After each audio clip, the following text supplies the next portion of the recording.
Aujourd'hui, je considère plutôt que la télévision, je parlerai du téléviseur. Et je considère le téléviseur comme un alambic du consensus. Ou, si l'on préfère, un micro-ondes qui le réchauffe. Vous pouvez quand même aller un peu plus loin que ça. Plus loin, mais il me semble être allé déjà très loin en disant ça, parce que je ne vois pas ce qu'on peut dire de plus. En l'état actuel, je veux dire, de ce qu'on peut voir sur le téléviseur aujourd'hui, c'est visiblement un mode, c'est celui qui infuse, je dis bien, l'idéologie. Elle le fait d'ailleurs sans marteler, mais je dis c'est homéopathique, c'est pour ça que je parle de l'alambic du consensus. Tous les jours, 3h30, la même vision du monde, dans tous les domaines, quelle que soit la chaîne, que l'on croit différente et qui réellement ressemble aux autres, ça me paraît effectivement un terrible instrument d'aliénation. Voilà, c'est pour ça que je parle d'alambic du consensus ou du micro-ondes qui réchauffe. Parce que la forme est à peu près la même, hein, du micro-ondes ou de ce cher téléviseur. Voilà ce que je peux en dire. Télévision, c'est autre chose. Mais est-ce que je dois répondre sur la télévision à proprement parler? Alors, si l'on parle de la télévision, telle que personnellement je l'aborde, c'est un moyen de mettre en communication les citoyens. Et c'est un lieu où les acteurs de la réalité doivent devenir les acteurs de la télévision. Il ne s'agit pas uniquement de faire du spectacle pour provoquer le désir, les désirs, quels qu'ils soient, des uns et des autres, et en même temps, bien évidemment, leur servitude. Mais là, c'est la raison pour laquelle d'ailleurs j'ai personnellement milité depuis 30 ans maintenant pour la télévision locale, la télévision de proximité, celle qui permet à chacun d'entrer dans le champ pour dire ce qu'il pense effectivement de la situation que lui fait par exemple la communauté dans laquelle il existe, qui s'y exprime librement, qui écoute les autres s'il veut être entendu. Enfin quelque chose qui ressemble à un cratère de socialité, de sociabilité. Là, la télévision m'intéresse. Mais si c'est pour être un moyen de diffusion comme pouvaient l'être les salles de cinéma par ailleurs ou les music-halls, je veux dire ça ne m'intéresse pas beaucoup. Je crois que dès l'origine, la télévision est passée dans le sillon du cinématographe. Lorsque personnellement je suis arrivé en 59 comme assistant de Stelio Lorenzi, il filmait exactement comme 3 ans avant Marcel Carnet, dont j'ai été l'assistant pour le pays d'où je viens, filmait. C'est-à-dire que les 4 caméras qui étaient dans un studio de télévision, ou dans les quarts de reportage d'ailleurs, autorisaient puisque c'était en direct dans les premiers âges, enfin dans la décennie 50 notamment, et au début des années 60, les 4 caméras permettaient d'avoir un plan d'ensemble d'une situation, 2 champs contre champs avec les 2 autres, la 4e étant déjà dans le décor suivant, parce qu'il fallait en direct, on ne peut pas avoir de repentir, on ne peut avoir que des remords. Donc, l'écriture, à proprement parler, de la télévision dans ses origines était rigoureusement celle du cinématographe. Avec des moyens différents, avec des rendus différents, la lumière, la grossièreté effectivement de l'image que révélaient les caméras de l'époque, bien sûr, peut expliquer cela en studio ou en extérieur d'ailleurs, soit dit en passant. Bon, quand au fur et à mesure, singulièrement à la fin des années 50 d'ailleurs, on est arrivé à la caméra, mais c'est une caméra inventée par Coutan Mato, une caméra portable où le son était beaucoup plus mobile.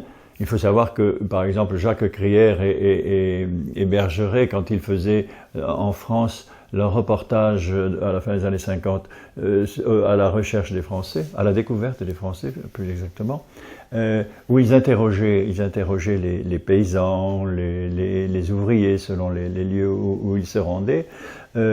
Ils ont précédé, il faut le dire, ce qu'on a appelé au début des années 60 le cinéma vérité. Jusque-là, tout le cinématographe documentaire n'avait pas de son direct, de parole directe des personnages qu'il montrait. C'était le commentateur qui racontait en récit indirect ce dont il s'agissait. C'est à la télévision que, avec un matériel difficilement et très lourd, que dans les reportages de Jacques Crière et de Bergeret, pour la première fois, on a donné la parole aux acteurs de la réalité dont je parlais tout à l'heure. On écoutait ce qu'avaient à dire ses concitoyens, quels qu'ils soient, généralement ceux qui jamais n'entrent dans le champ de la télévision, sauf s'ils sont les héros d'un fait divers. C'est la première fois à la fin des années. Ça, c'est un progrès considérable, y compris, j'allais dire, démocratiquement, non seulement esthétiquement. Alors, esthétiquement, est-ce que cela a changé beaucoup? Finalement, pas tellement. La seule révolution éventuelle qui aurait pu être celle de la télévision, mais qui n'a pas eu lieu pour des raisons historiques, des raisons techniques, des raisons politiques, vraisemblablement, c'est effectivement ce que moi j'ai pratiqué plus tard, parce que je n'ai déboulé dans le métier de réalisateur qu'en 64, là je parle des 15 années qui précèdent, c'est le plan séquentiel, c'est-à-dire une caméra qui commence de tourner et qui ne s'arrête qu'à la fin, ou de la séquence, ou du plan. À partir de 70, j'ai pris l'habitude de faire des plans films, c'est-à-dire ce qu'on appelait une émission en direct singulièrement, était faite avec une seule caméra qui ne s'arrêtait pas de tourner du générique de début au générique de fin, et qui circulait dans le studio, par exemple, à l'envie, s'arrêtait, stationnait, repartait, panoramiquait, etc. Ça aurait pu être éventuellement une écriture spécifique de la télévision. Elle n'a pas été celle-là. On est resté dans le champ contre champ. Vous parlez, je vous filme, je vous réponds comme en ce moment, c'est vous qui me filmez. Chaf, chaf. Et au montage, on colle les deux. Et on est quoi? On est dans l'écriture cinématographique. Et le fait que ce soit produit par la télévision et diffusé par la télévision ne change pas la nature de l'écriture. L'écriture reste rigoureusement la même. Caméra lourde ou caméra légère, bon, elle est pour ceux qui la pratiquent plus facile à manier dans un cas que dans l'autre. Mais de toute façon, l'écriture reste rigoureusement la même. Les motifs changent, les sujets changent, les reportages changent, mais l'écriture reste fondamentalement la même. Et c'est moi la question fondamentale que je me pose aujourd'hui, que je n'ai pas résolue, que je tente de résoudre, et dont peut-être l'une de vos questions va me permettre d'exprimer. Oui, je crois que à l'époque, dans cette époque, dans les premiers âges d'une part, et puis sous le gaullisme à partir de 58, bien évidemment, à la fin de la première décennie, la liberté sur le plan de la fiction, par exemple, bon, qui restait de bonnes conventions, hein. Il y avait la caméra explore le temps de Stelio Lorenzi, il y avait le petit théâtre de la jeunesse de Santelli. Bon, toute une école des buts de Chaumont où des textes, des scènes, des pièces de théâtre shakespeariennes, molièresques ou autres étaient données. La liberté existait dans les variétés, bien évidemment, aussi. Il faut attendre un peu plus tard Jean Ferrat ou tel autre qui se fera interdire d'antenne pour telle ou telle chanson. Bon, ça a existé, etc. Mais pour ce qui concerne, sans quoi, la pratique de notre métier, la liberté était totale. Je n'ai jamais rendu compte, moi, des formes qui étaient différentes de ce que je faisais. On ne m'a jamais demandé de compte.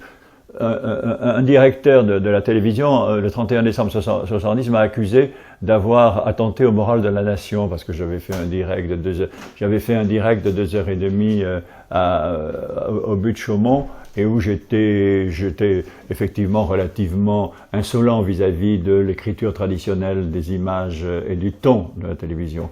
D'avoir toujours montré le studio pour un atelier de travail comme le définit Larousse, un studio, c'est un atelier, c'est le lieu où travaillent les artistes et les ouvriers, dit Larousse. Donc j'ai traité ça, dès Discorama en 64, j'ai traité ça comme un atelier de travail et non pas comme un lieu de magie où tout à coup la réalité va prendre des atours qui satisfont le désir de qui regarde. Alors, j'ai agacé un certain nombre de personnes, j'ai dû en réjouir quelque chose, mais tant et si bien que ma réputation était la même dans tout l'audiovisuel de l'époque. Il suffisait de parler de Raoul pour savoir de qui l'on parlait. Il y avait aussi Léon pour Zitrone et Stelio pour Lorenzi, qui étaient les 3 prénoms dont on nous reconnaissait. Bref, tout ça pour dire que nous avons traversé une période de liberté, laquelle a cessé ensuite quand la télévision est devenue ce qu'elle est aujourd'hui, bien évidemment, où il n'est pas question de déroger, singulièrement sur le plan de la forme. Il faut changer de caméra et de plan quand on est en studio, en direct ou en enregistrement, toutes les 3 ou 4 secondes, sans quoi, dit-on, le client va fuir. On parle, vous le savez, de client. Aujourd'hui, on ne parle pas de téléspectateurs, et moins encore de citoyens, on est bien d'accord. Donc, nous avons traversé une bulle de liberté qui nous a permis, enfin, qui m'a permis, pour ce qui me concerne, d'aller exactement dans la joie que je souhaitais avoir sur mes plateaux, pour le contentement en général de tout ce que j'ai filmé. Oui, on peut dire, en 1968, j'ai été effectivement le secrétaire administratif. J'avais demandé d'ailleurs à avoir des responsabilités pour la bonne marche de l'intersyndicale. C'était les 20 représentants des 19 syndicats représentant les 15 000 travailleurs de la radio et de la télévision, installés à la Maison de Radio France. J'avais, au nom de l'intersyndicale, dont je présidais l'assemblée quotidienne, c'est eux qui dirigeaient la maison, hein, exactement. Au nom de l'intersyndicale, je signais les bons d'essence pour que le directeur de la télévision aille remplir le réservoir de sa DS à Issy-les-Moulineaux, où étaient les citernes d'essence de l'ORTF. Bon. Donc, il faut dire que il y avait des frictions, effectivement, entre techniciens et réalisateurs, entre administratifs et artistiques. Il y avait bien évidemment des frictions que j'étais le premier, depuis mon estrade, à vérifier, donc, hein, dans ce studio 112 réquisitionné. Bon, oui. Mais il y avait aussi la confluence de tous les savoirs et de tous les talents, d'ailleurs, de ceux-là qui ont ensemble imaginé un nouveau statut de l'ORTF, c'était la revendication essentielle, c'est un statut de l'ORTF qui a été donc travaillé par l'ensemble des différentes catégories de personnel, et où ça n'avait rien à voir avec le statut que nous subissions à l'époque. C'est pour ça que l'on parle de l'utopie pour le premier et de révolte pour le second. La révolte, c'était que la brimade de l'information à l'ORTF, et d'ailleurs les journalistes pour la première fois de leur histoire sont rentrés en grève dans les derniers jours du mois de juin. On sait que ça allait leur coûter très cher au mois de juillet. 40% d'entre eux ont été ou licenciés, ou déplacés, ou brimés. L'on sait par Jean-Pierre Filiu que le général de Gaulle lui-même a pris les dossiers en main pour dire que tel serait licencié, que tel irait en province, que tel autre. On lui a même dit, et Zitron, mon général, non, pas Zitron, et le général de Gaulle a dit Zitron aux chevaux. Et à partir de 68, Zitron n'a fait que les commentaires hippiques tous les week-ends. Bon, j'entends ce travail collectif qui a été fait, et que le juriste Vedel a eu la gentillesse de mettre en forme, faisait que la démocratie s'installait à la télévision. C'est-à-dire que dans le conseil d'administration, un tiers du conseil d'administration représentait les personnels, et singulièrement ceux qui faisaient les programmes. Aujourd'hui, ça n'est absolument pas le cas, et ça n'était pas le cas à l'époque, par exemple. Il y avait aussi d'autres mesures concrètes en ce qui concerne les salaires et le reste, mais essentiellement, il y avait aussi la liberté d'expression. Plus de ministres de l'information faisant le conducteur du journal, comme cela était su de tous à l'époque. Ça a été un travail considérable. Donc, on peut dire bien évidemment qu'importe les frictions, pourvu qu'au bout du compte, il y eut la production de ce travail en commun, qui a été donc ce projet de nouveau statut de l'ORTF. Je vous le demande. Oui, tous mes camarades que j'ai rencontrés, je suis allé à leur rencontre, hein, les uns après les autres, quelquefois très loin de Paris. On voit bien que effectivement, quand ils évoquent cette époque et l'action de 68, et même d'ailleurs sa fin difficile, hein, sa fin difficile et tragique pour certains d'entre eux ou d'entre leurs amis, on voit bien que finalement ils n'ont pas de rancœur visible de cette époque. Et peut-être même d'ailleurs, s'il pouvait encore faire quelque chose pour que les choses, cette télévision ou cette radio, il y a aussi des gens de radio, cette télévision change et ressemble un peu à l'idéal qui était le leur, dans ce relent d'utopie qui a traversé 68, donc, et dans cette volonté de faire que la liberté, ou une relative liberté tout au moins, rentre dans le champ de la télévision, je pense que cela, mes amis, comme moi-même d'ailleurs et comme beaucoup d'autres, nous serions sûrement tout à fait volontaires et probablement capables de mettre la main à la pâte, et cette fois-ci à la bonne. À vrai dire, si je devais participer à la décision de savoir ce qu'une télévision pourrait être dans l'avenir, je crois qu'elle ressemblerait finalement à ce qui finalement était l'idéal des premiers âges, à savoir de faire en sorte que ce téléviseur soit une maison de la culture nationale, une maison de la culture en définitive, où toutes les disciplines de la connaissance humaine soient diffusées. Ça, c'est le versant, je dirais, pédagogique de la télévision, hein, le versant qui forme les individus en arc-boutant leur connaissance, en enrichissant leur connaissance, disons grosso modo. Hein.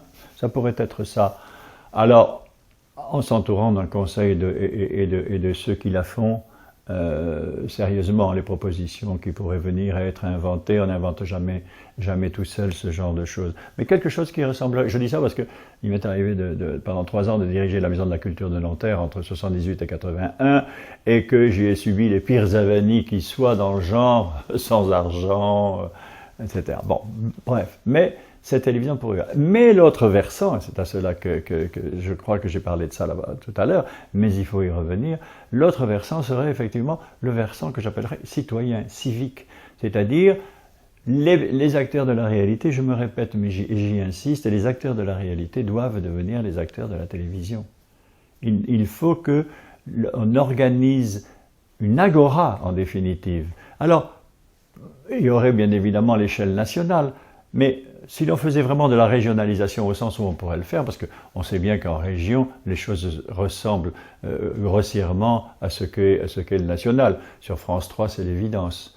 La pauvreté de leurs journaux et l'éthique que représentent les journaux nationaux, on voit bien que c'est peu de choses. Non, on raconte toujours la vie des autres. Il y a toujours des spécialistes et des journalistes, des réalisateurs, qui rapportent la vie d'autrui et l'expriment en discours indirect, comme on dit. Au discours indirect, je préfère le discours direct. J'ai fait une tentative en 1981 à Antenne 2, c'était Antenne 2 à l'époque, le journal d'En France, où, profitant du changement de gouvernement, et à la demande de Jean-Pierre Guérin, qui dirigeait le journal de Midi de la 2, j'ai lancé ce que j'appelais le journal d'En France. Et dans 5 villes ou villages de France, j'ai demandé aux citoyens volontaires de venir faire le journal, choisir les sujets, en parler, débattre, encadré par 4 ou 5 journalistes de la rédaction. Bon.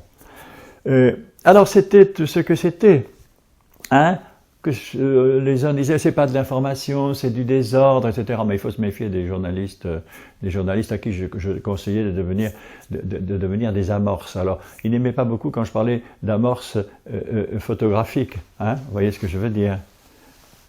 Non, mais je leur disais, vous êtes un amorce photographiquement parlant, et vous devez être des amorces pour mettre l'étincelle à la conscience de ces citoyens anonymes que vous ne connaissez pas et que vous devez engager à s'engager d'ailleurs eux-mêmes, plutôt que vous raconter à leur place la vie qu'ils sont en train de nous dire.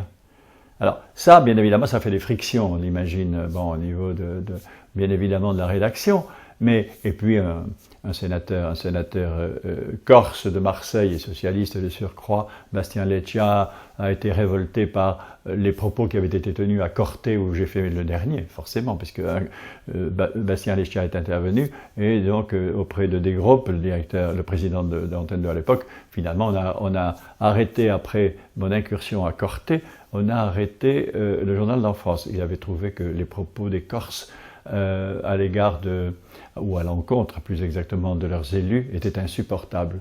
Finalement, l'expérience a été arrêtée. En information, on n'a jamais été plus loin, parce qu'il s'agissait vraiment d'une liberté absolue de parole et d'expression de la conviction de chacun de ceux qui y participaient, des volontaires, des anonymes qui y participaient.